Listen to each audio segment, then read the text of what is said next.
Joel Brown received his BA at McMaster University and then went on to receive his MBA in artificial intelligence. No. Certainly not that. Information systems. Information systems, there you go, at McMaster University as well. Or something like that. And then, in attending the School of Hard Knocks, he learned synagogue administration. So it's really an absolute pleasure. We've seen Joel in many guises here at Solel. Certainly, as the person who has set up this wonderful equipment that we have for streaming and for audio and visual sharing within the congregation. He is the first vice president of Solel. He's on the religious committee. He attends loyally every Sunday morning our Tanakh class at Beit Sefer Solel. And we're going to see yet another side of him as Joel the philosopher this evening. So his topic is a soul or a brain. Pick one. Joel Brown.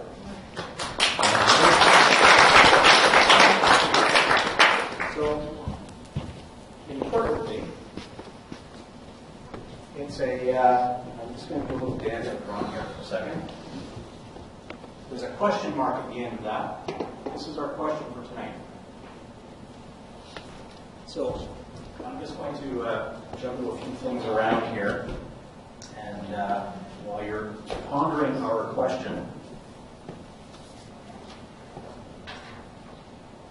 So, a brain or a soul? Pick one.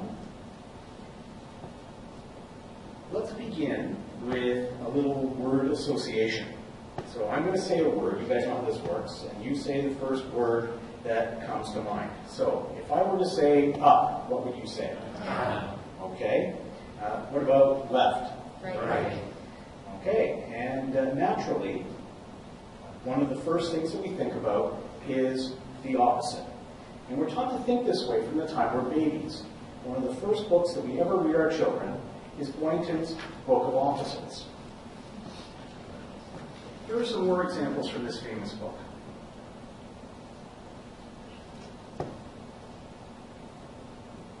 We like to look at things as being on a scale between two opposite extremes. This is a really useful idea. It's a very useful organizing principle, and we use it every day to help understand and describe the world around us. It's a very old idea that comes to us from the ancient Greek philosopher Plato. All of modern Western civilization has grown up around this central organizing principle. Let's look at another example of this way of understanding the world. Acceptance without proof is the fundamental characteristic of Western religion. Rejection without proof is the fundamental characteristic of Western science. So says Gary Zukav. And he's suggesting that science and religion are opposites. And he's not the only one, to be sure. Lots of people would agree with this. Is there anyone here who thinks of science and religion as being opposite in some way?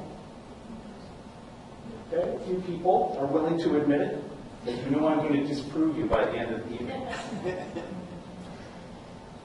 Zukav says that science and religion are opposites insofar as one is all about belief and the other is all about proof. Are science and religion opposites in any other way? Let's take a closer look.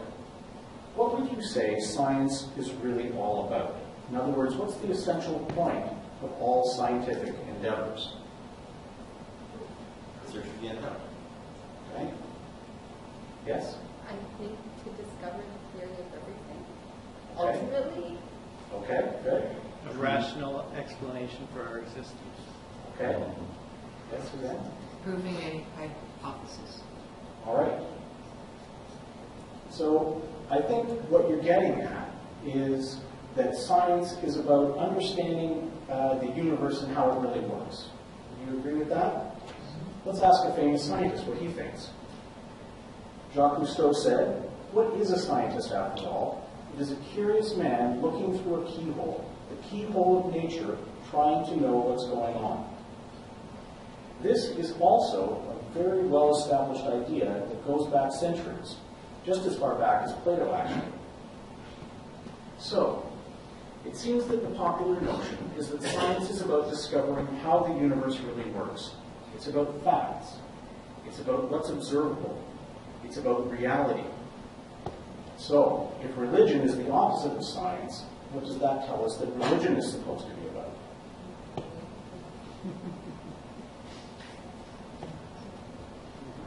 Have you ever been put in a position where you felt a little bit embarrassed to admit that you attend a house of worship? I have an old friend. Let's call him Clark, because that's his name. I've known Clark for over 30 years. Clark and I have been housemates, we vacationed together, and he's married to the woman who stood beside me on my wedding day as my best bride. Clark knows me very well, and we've talked about a lot of different things, both deep and trivial. Clark is an atheist by inclination and a chemist by training. It's certainly not that Clark hasn't been exposed to theistic ideas. His wife and kids are regular churchgoers. Clark and his family were over at my house not too long ago, and we were talking, as we always do, about work, what we're each busy with. And in my case, that happens to be quite a few things around Salel. I could tell that there was something on Clark's mind, so I asked him, and he told me that he's been wondering about something. He said to me, I know you understand a lot of science and that you're a rational and an analytical person, so I can't understand why you go into all this religion stuff. And there we have it. This is the kernel of the modern secular humanist worldview. You have to choose, according to their logic, between believing in science, which is about facts, or believing in a fairy tale about an imaginary old guy with a long white beard who sits up in the sky deciding who to smite. In essence, they say we have to choose between having a brain, being rational, or doing the opposite, having a soul. The secular humanists have done such a good job of promoting this line of reasoning that a lot of faithful people have bought into it and decided that since they're unwilling to give up their faith, they've got to surrender their rationality instead. And so they happily spout nonsense about the earth being 6,000 years old or about Adam and Eve eating brontosaurus burgers. But is this really the choice that we have to make? Are the secular humanists right? Do we really have to choose between having a rational brain and having a real relationship with a living God? Especially one who we've never seen and who we can't expect to be able to prove or even fully understand? Let's take another look at the basic assumptions of this way of thinking. First, I want to shake your confidence in the idea that everything needs to have an opposite. For example, what is the opposite of blue? Does anybody know? Yellow. Yellow, good. Any other ideas? Pink. Happy.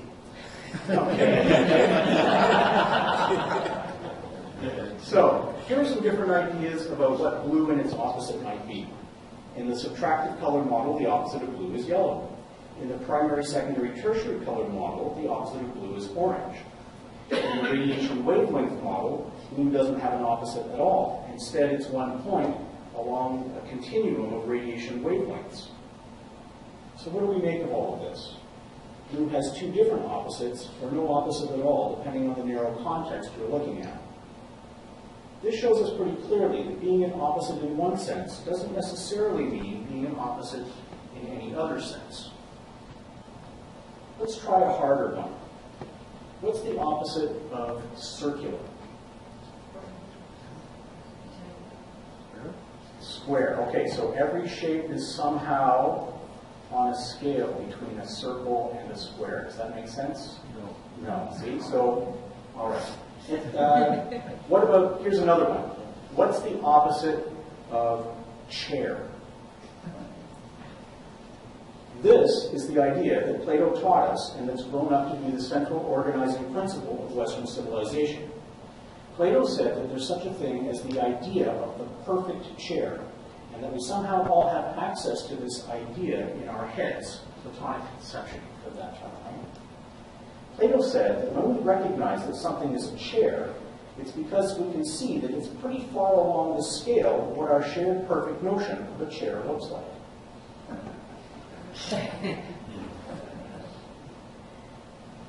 Well, thinking about things in terms of their opposites is a really useful idea, and while it's the predominant organizing concept of Western civilization, it's not the only one. In Eastern cultures and in First Nation cultures, for example, the circle is a much more important organizing concept than it is in Western cultures. So science and religion can be different, but that doesn't necessarily mean that they're opposites. Let's take another look at the other part of the secular humanist narrative. Science, they say, is about reality, whereas religion is about make-believe. We said before that science is about understanding how the universe really works, as if everything in creation is a great big machine, and if we just unpack the cogs and gears carefully enough, we'll eventually be able to understand exactly what's going on. Is that actually what scientists do? Carl Sagan said, "We live in a society exquisitely dependent on science and technology, in which hardly anyone knows anything about science and technology." I've found that most people, including unfortunately a lot of scientists, haven't given a lot of thought to what scientists really do. In other words, the so-called scientific method. You remember my atheist friend Clark? Well, as it happens, Clark is a high school science teacher. And when Clark teaches his grade 9 students about hydrogen atoms, he explains it this way. Hydrogen is a big ball called a proton with a little ball called an electron whipping around it in a circle like a little planet going around a star. Now, when Clark teaches his grade 12 students about hydrogen atoms, he says that hydrogen is a nucleus with a proton, unless it's deuterium, in which case there's a proton and a neutron, and it's surrounded by a cloud of negative unit charge shaped in probability lobes.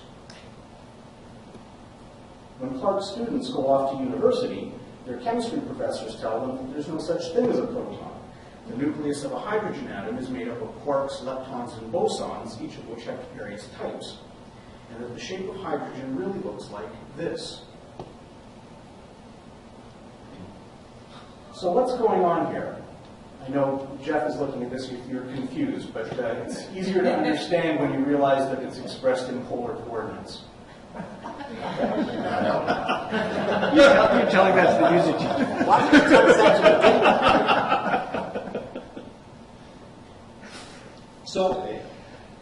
So what's going on here? Is my good friend Clark not only an atheist, but an inveterate liar?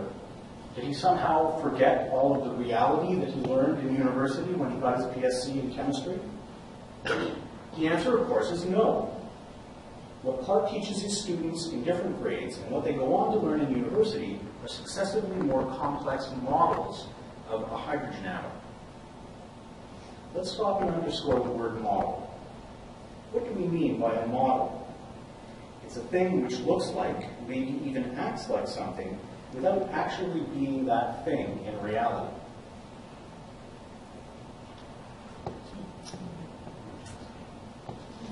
For hydrogen atoms, the little ball whizzing around a big ball model is incredibly useful and lets you get a lot of things accomplished.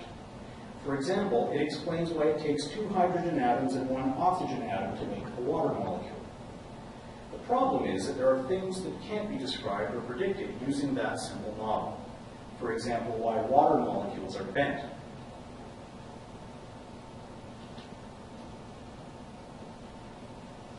This is why the probability lobe model was invented. Probability lobes help to describe and predict some observations that the simpler model just can't. Let's take another look, or look at another example, light.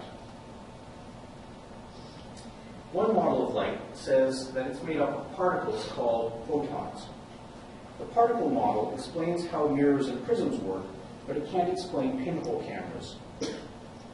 Another model says that light is a wave, and the wave model explains pinhole cameras, but it can't account for how sunlight reaches the Earth. So, is light a particle or a wave? The answer is that it's neither, but it's awfully useful to think about it as being one or the other at various times because waves and particles are good models for light. So, is science about reality? It's about things that are real and can be observed or measured, at least when you're doing it right. But constructing and testing better and better models of reality is not the same thing as discovering reality itself. This is really important, and it's very likely to fly in the face of everything you've been led to believe about science, so it bears repeating. Science is not about discovering how the universe really works. Instead, it's about developing and testing abstractions, models, that let us describe the things that we've observed and, ideally, to predict things that we haven't observed yet. Science is not the search for truth. Science is the search for useful. What about the flip side of the secular humanist narrative, that religion is about imagination? What does the Torah tell us about this? Deuteronomy chapter 6, verse 5 says, and I'm sure you'll all recognize, "Ve'havta et Adonai Elohecha b'chol levavcha u'b'chol nafshecha u'b'chol meodecha." This is usually translated, "You shall love Adonai your God with all your heart, and with all your soul, and with all your might." One of the great advantages that we have as people of faith is that we understand that Scripture is revelation. This means that we aren't limited to reading Torah like it's just a dry history textbook. Instead, we understand that it contains deeper meaning beyond some mundane factual account of things that happened a long way away and a long time ago. Why don't we go look in for that deeper meaning now? You will love Adonai with all your heart. What does that mean? In biblical times, the heart was known to be the organ that pumps blood, which was thought to be the essence of life. It was also thought to be the seat of intellect. In modern Western culture, we think of the heart as being the metaphorical center of emotion. But for our ancestors in the wilderness, the heart was more like the way we think of the brain today. What about v'chol nafshecha, with all your soul? We certainly use the word nefesh for soul, but our ancestors were a pretty pragmatic bunch, and the concept of a soul was really a later idea that we borrowed from the Greeks. Our ancestors used the word nefesh to imply vital spirit. But this was an idiom which came from the word's mundane meaning of neck or throat. What about v'chol meodecha? What does the Hebrew word meod mean? Very, right? You will love Adonai your God with all your veriness, with everything you do. The Chavta is telling us to love God with all our minds, our every thought, with all our throats, our every word, and with all our actions. Everything we think, everything we say, everything we do. These sound like pretty practical, concrete things to me. Torah is teaching us about the very practical, not about the imaginary at all. So what do we make of the secular humanist narrative that they're rational and believe in science and therefore facts, whereas religion is about imaginary creatures? We've seen that science is really about conceptual models that describe how the observable world behaves, not about discovering how the universe really works. We've also seen that science and religion can be different, but that doesn't make them opposites. And that even if they happen to be opposites in one narrow sense, it doesn't mean that they're necessarily opposites in any other, especially any broader sense. What's more, our religion may revolve around an invisible being whose existence can't be proven empirically, but that doesn't mean that our religion is about the imaginary. How we think, talk, and act with each other is very practical and important. Rationality and faith are not incompatible. So, what did I tell my friend Clark when he asked me how I could be rational, analytical, and faithful all at the same time? I told him that science and religion aren't on opposing ends of some scale of real versus imaginary. They aren't even talking about the same subject. Science is about giving us frameworks, abstractions, or models for describing how our world works. Religion is about giving us a framework for understanding our place in the world and how we should interact with one another, so there really isn't any conflict at all. If some of you have felt at some point that there was a tension between your spiritual self and your rational self, I hope you're starting to see that this tension isn't necessary. On the other hand, some of you might be thinking, this is all very nice, but it doesn't apply to me. You'll probably recognize the reading God of our ancestors, which quotes the Baal Shem Tov and is on page 47 of our Siddur. It starts like this. Why do we say our God and the God of our ancestors? There are two sorts of believers. One for whom faith has been handed down from our ancestors. The other has arrived at faith through searching and contemplation. So even the Baal Shem Tov is our favorite organizing principle. He says that believers are on a scale between having faith handed down without thought or reasoning on the one hand, and coming to faith through much searching and thinking on the other. Here's another really important way of thinking about Judaism having two sides. On the one hand, Judaism is about culture, tradition, and peoplehood. And on the other, it's about a personal connection with God, which motivates us to learn, to pray, and to serve God and each other. Do you recall how the passage by the Baal Shem Tov ends?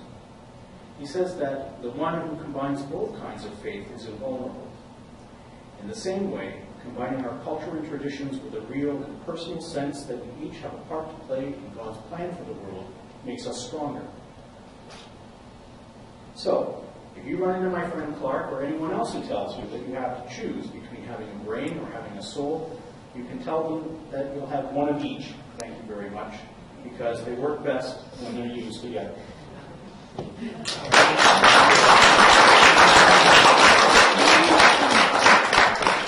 there any questions or comments that anybody would like to address to Joel? While you're thinking, I don't know, in the school that I went to, came in lots of colors, you could bounce it off the wall. There you go. Yes.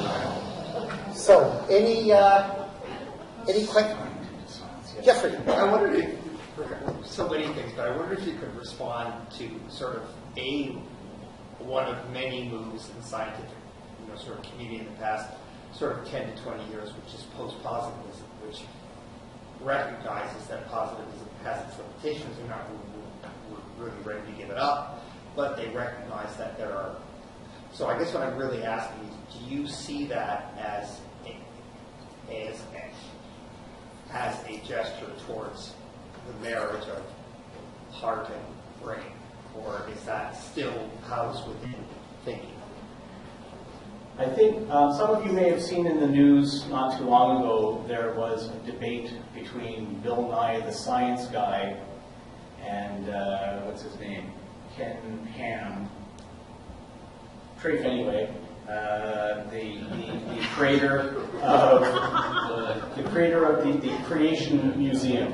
All right, and so this was set up as the big debate: science versus religion. And the problem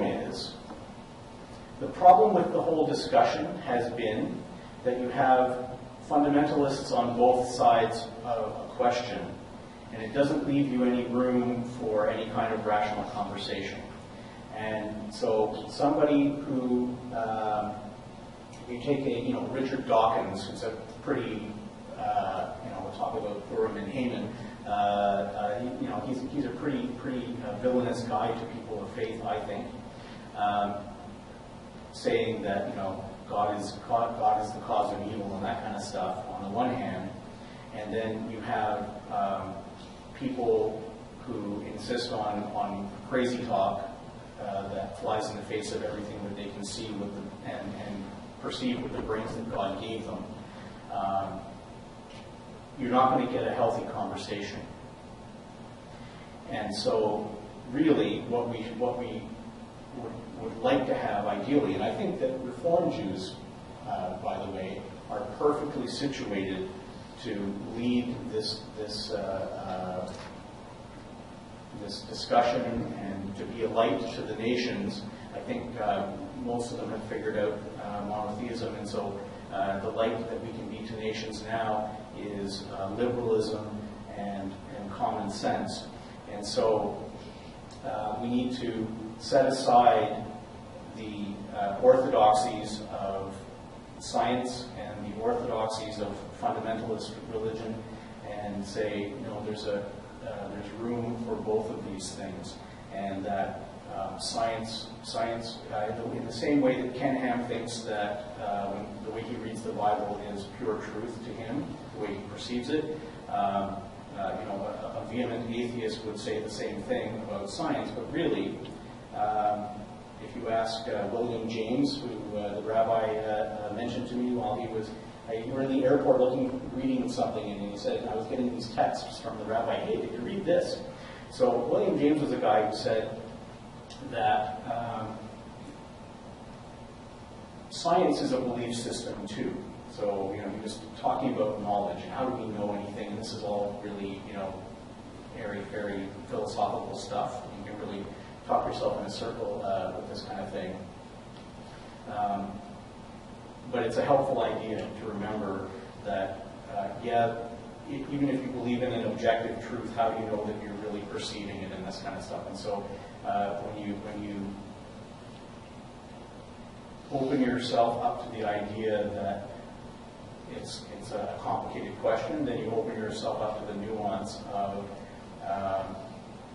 yes, I believe that the world was created, but I don't believe that it was necessarily created 6,000 years ago, because that's all the years I can count by the start of the meaning of Torah.